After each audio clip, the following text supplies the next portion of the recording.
The interview they'll never forget. Savannah Ellis walked into the interview like she had a right to be there because she did.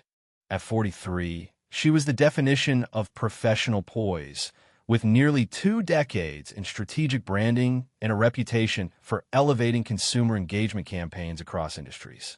Her credentials weren't just impressive, they were airtight. Her presence commanded the room, even when the room didn't want to acknowledge it. But as she stepped out of her gray Acura and into the sterile lobby of Beringer Wolf and Canorsa's sleek glass-paneled firm in downtown Denver, something shifted inside her. Just for a moment, her fingers hesitated on the steering wheel. She took a breath, not out of fear but focus. Then she straightened the lapels of her navy blazer, gripped her leather portfolio, and walked with a confident click of heels into the elevator. The lobby was quiet. Too quiet. The kind of stillness engineered by design white walls, steel accents, a receptionist with flawless foundation and a 1,000-yard stare. Savannah offered a warm smile. "Good morning. I'm here for the 10 a.m. interview with Meredith Langford." The receptionist blinked, as though the friendliness had startled her. She typed something quickly, then glanced at her screen. "You re Savannah Ellis?" "Yes." Another pause. The receptionist's hand moved to the phone. She murmured something low, her eyes never leaving Savannah, before placing the handset down with a forced smile. "Someone will be right with you." Savannah took a seat on the bench near the glass wall. 9:52. She was early, as always. There was no other candidate in sight, no staff movement, no buzz. Just cold air and the faint hum of climate control. 10 minutes passed. Then 13. Finally, a tall man in a steel-colored suit appeared from a frosted hallway. He looked at her like she was unexpected. "Savannah Ellis?" he said, his tone almost incredulous. "Yes," she said, standing with grace. "I'm Kevin Doyle, Director of Client Strategy. I'll be sitting in with Meredith today." He didn't extend a hand, just turned and gestured silently down the hallway. No small talk, no greeting, just the rubber squeak of his shoes on the tile. Inside the meeting room, Meredith Langford sat behind a silver laptop, glasses low on her nose. She didn't look up when they entered. "Let's begin," she said flatly. The questions came rapid, fire-only, not the ones Savannah expected. They weren't exploratory or curious. They were skeptical. "Are you sure this is the role you applied for? How comfortable are you with enterprise-grade automation? This office is pretty fast-paced. Have you worked in a setting like this? And the 2-year employment gap, what exactly were you doing during that time?"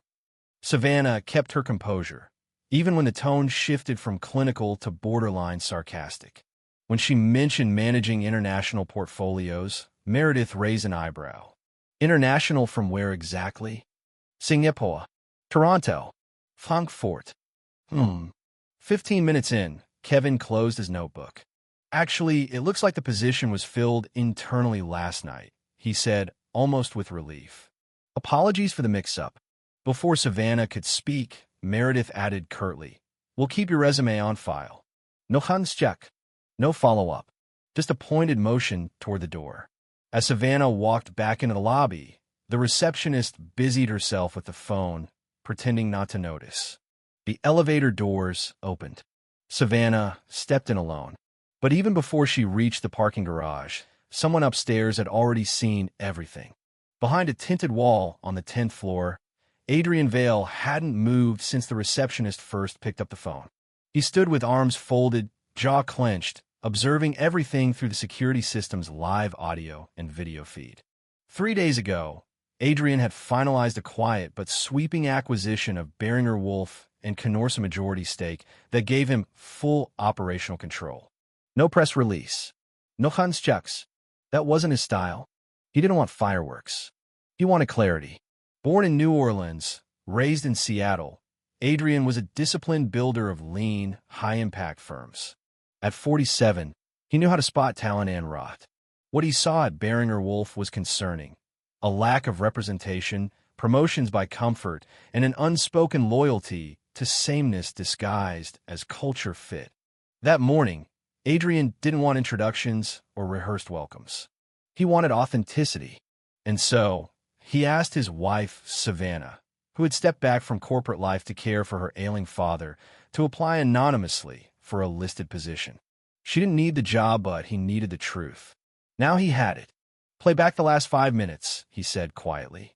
Layla, his legal analyst, pressed a key, and the room filled with the recorded tones of Meredith's passive aggression and Kevin's clinical dismissal. When it ended, Adrian said simply, "I want HR in my office." 11:30. All of them. The assistant on the other end of the line paused. "Yes, sir," she replied. Adrian didn't blink. He stared out across the Denver skyline, calm as ever. The plane of his vision sliced past office towers, across rooftops, and landed squarely on the people who thought they could reduce his wife to a bullet point.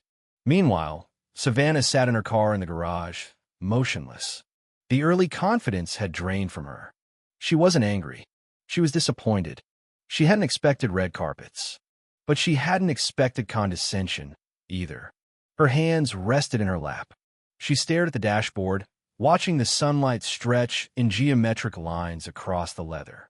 She looked into the rearview mirror. Lipstick flawless. Hair tight. Blazer uncreased. And still, somehow, she felt erased. 2 years ago, when her father's cancer had taken its final turn, Savannah hadn't hesitated.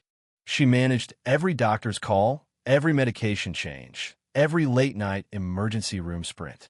And when he passed, she gave herself space to breathe, to reset. Then one evening, across the dinner table, she told Adrian, "I'm ready." He didn't ask what for. He just took her hand and said, "Then go get it." She'd spent weeks preparing. Resume updated. Portfolio refreshed. Interviews lined up. Beringer Wolf had been at the top of her list. And they hadn't even seen her.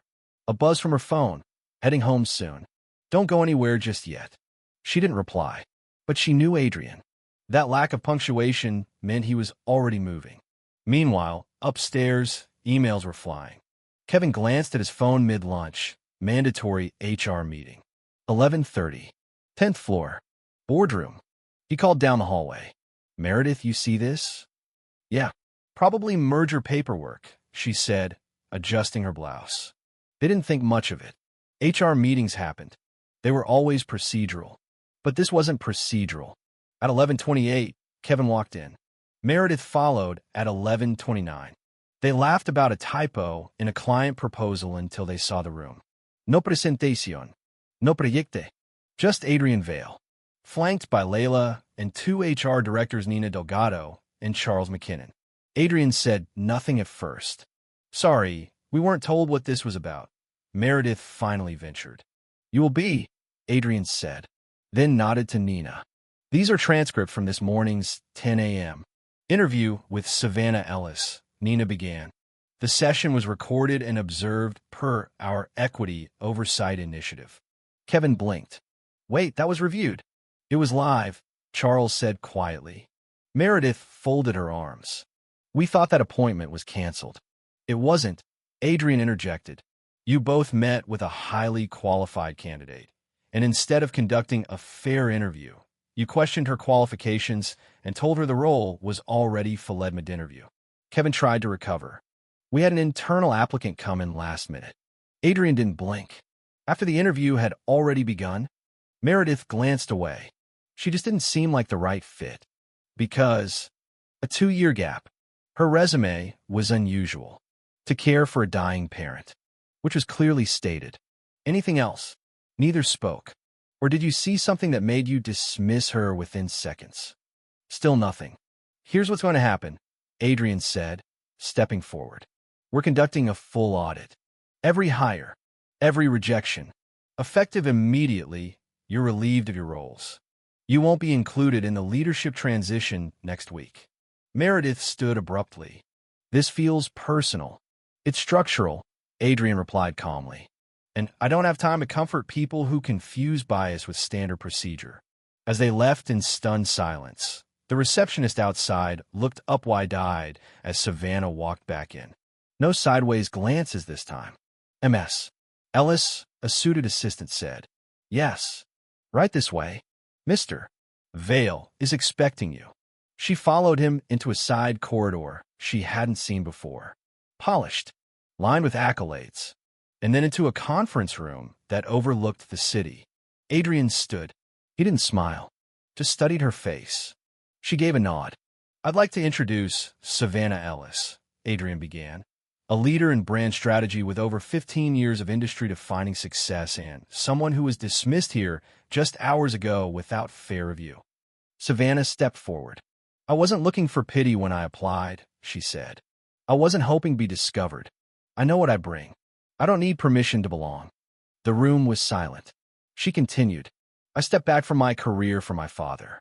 I don't apologize for that. What I won't accept is being minimized to a footnote on someone's checklist." One executive, Janine Barrett, leaned forward. "Would you still consider leading here?" Savannah paused. "I came looking for opportunity.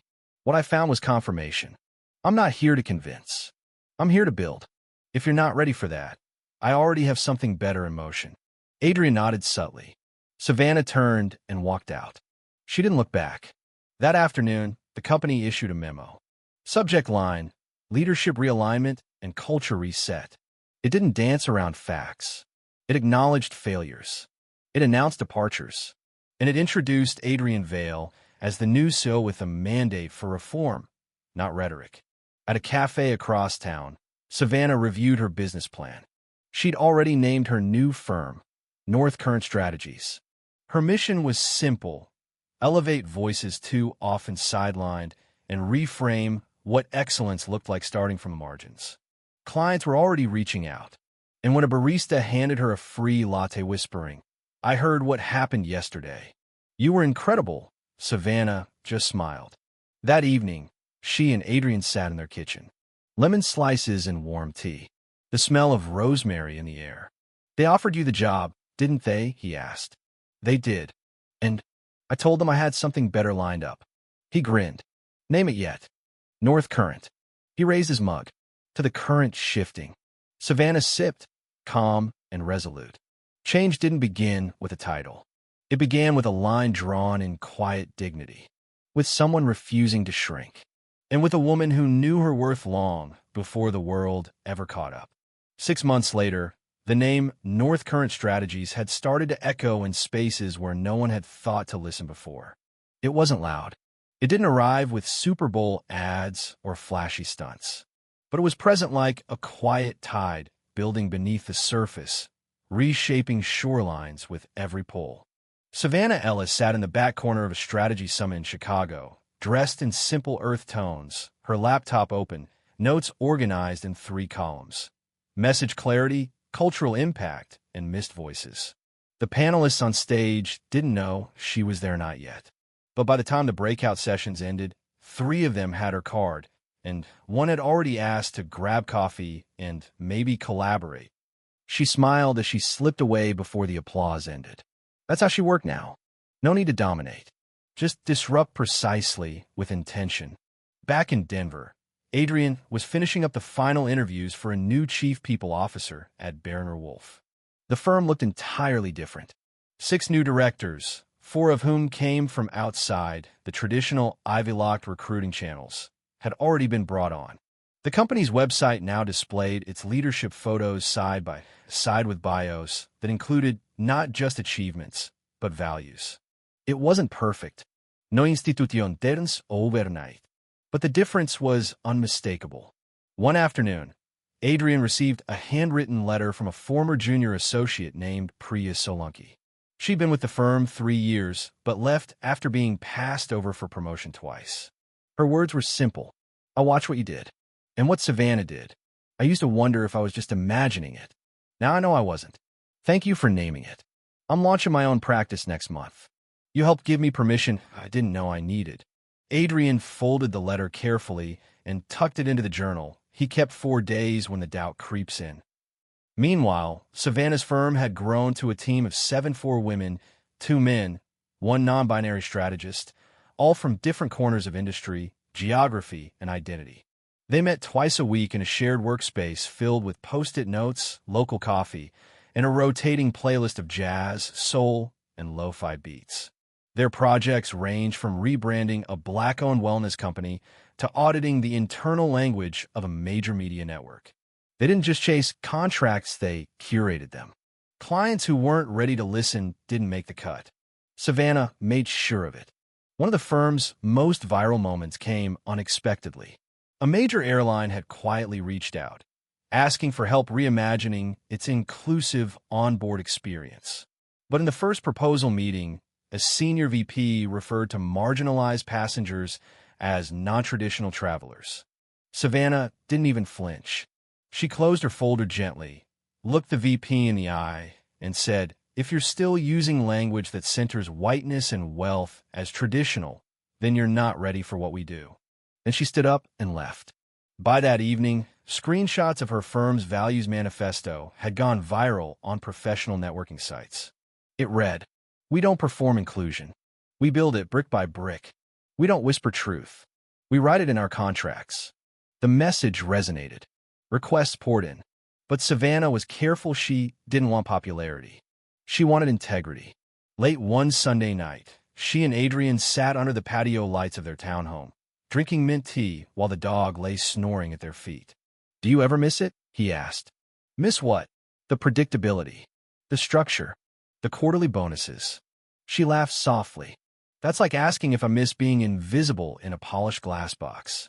He nodded. "Fair." There was a long pause before she added, "But you know what I do miss?" "What?" "The quiet confidence I used to have before I realized how much the world didn't want to see me." Adrian tilted his head. She continued, "It's not that I didn't know I was good. It's that I didn't know how often I'd have to prove it, and reprove it, just to stand still." Adrian didn't say anything at first. Then he looked at her and said, "You don't have to prove anything anymore. Not to me. Not to them." "I know," she replied. "But sometimes I still do it. Not because I have to, but because there's a young woman watching. One I'll never meet. She needs to see it done." They sat in silence after that. The next morning, Savannah received a formal request from the Department of Commerce. Would she consider joining a newly formed advisory board on workplace equity and cultural impact? It wasn't just a position. It was policy influence. Infrastructure-level change. She stared at the screen for a long time. Later that day, she called her mother and asked her what she thought. "You already know the answer, baby," her mother said. "You've been doing this work since you were 8, rewriting teacher rubrics and organizing sock drives with mission statements." Savannah chuckled. "You ready now to do it with a title?" her mother added. "Don't let the weight scare you. You were born with shoulders wide enough." She accepted the offer.